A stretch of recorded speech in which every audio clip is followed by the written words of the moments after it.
सबको नमस्कार मेरे तरफ से। मेरा नाम मिखाइल सुरेन। मैं अपना एक व्यक्ति कहानी से एक कविता सुनाऊंगा।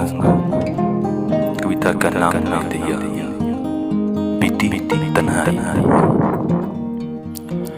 बीती तन्हाई दिल ने आदर दिखाए, धरती ने बधाई। वक्त सुलझा देरी से, मुलाकात तन्हाई से। कितना हसीन धरती, बढ़ती नाकाम हुआ क्रांति। दुनिया मुझे तरासती है, विकास ऊंचाई पे बिकती है। गुजर चुके उम्रे फिर न अपनाई गुजरे।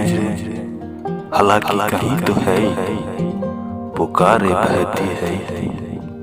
यादत खुलती बहकती, हमारी रही करीबे मांगती। खुश नसीब तो कदर में है, अमीरे तो दौलती है।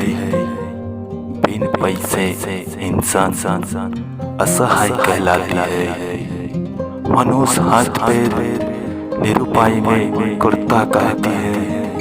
बटा गई कामों दुनिया, दिमाग सबके डंडिया।